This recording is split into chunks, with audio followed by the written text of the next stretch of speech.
All right, let's talk about some serious power tools for your command line arsenal.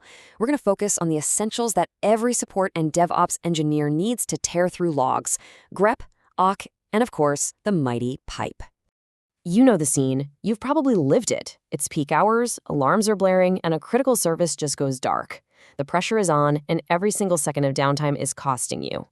And you just know the answer is buried in a log file somewhere, but it's not just any log file, it's an 80 gigabyte monster of raw text.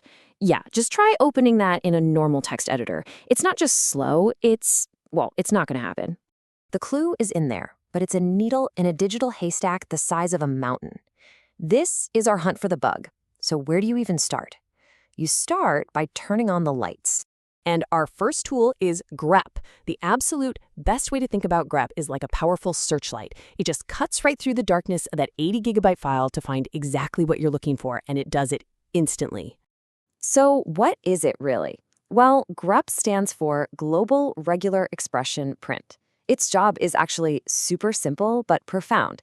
It scans text and prints out only the lines that match a pattern you give it. It is hands down the fastest way to find the signal in all that noise. In its simplest form, you just tell grep what to look for and where. This one little command can take millions of log lines and boom, it instantly shows you only the ones with the word error. Just like that. Our massive 80 gig problem is suddenly way, way smaller. But we all know real-world logs are messy, right? What if one service logs error in lowercase? Or what if you need to see what happened right before everything went sideways? Well, grep has some amazing options to handle exactly these kinds of things. And these simple flags solve so many common headaches. Check it out. I makes your search case insensitive, so it finds error, error, and error all at once. Need to get rid of all those noisy debug messages? Use V to invert the match. It shows you everything except lines with debug. Now for the real troubleshooting magic: context. A5 shows you the 5 lines after an error, and B5 shows the 5 lines before. And with E, you can use regular expressions to search for error or warning in a single go. This is surgical precision, folks. Okay, so grep has found the right lines for us. Awesome. But now we need to extract specific pieces of information from those lines. For that, we're going to switch from a searchlight to a scalpel, and our scalpel is awk.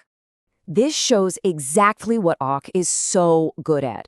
See, it looks at every line as a series of columns or fields, and we can just tell awk, hey, for each line you see, just print out the first field and the 9th field. Everything else, it gets tossed aside.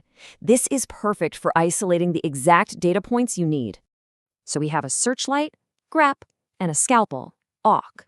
But the real magic, the technique that just defines the whole Unix philosophy, is how you connect them. And that is done with the pipe operator. The pipeline is just such a beautifully simple idea.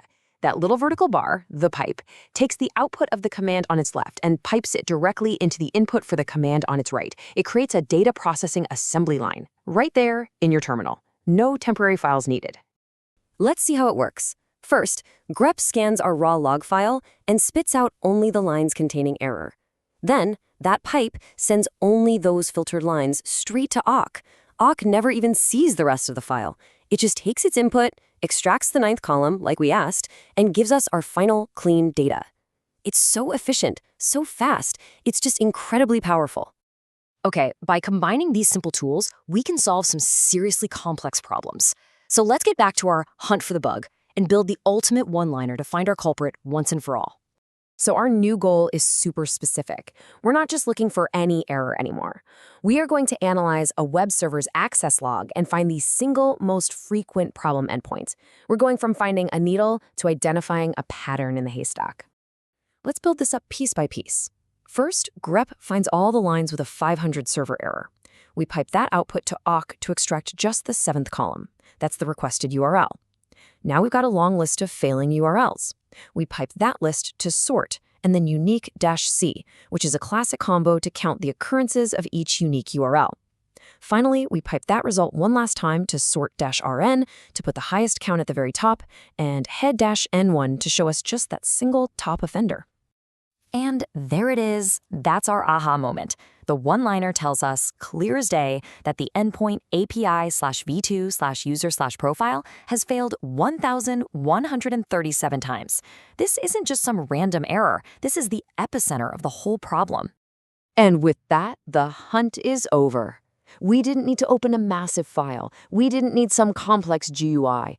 We found the root cause with a single, elegant line of code. And that's really the journey we just took. We started with 80 gigabytes of overwhelming, chaotic data, and we distilled it all the way down to a single, actionable insight, all with tools that are already on pretty much every server in the world. So if you take anything away from this, remember these key ideas.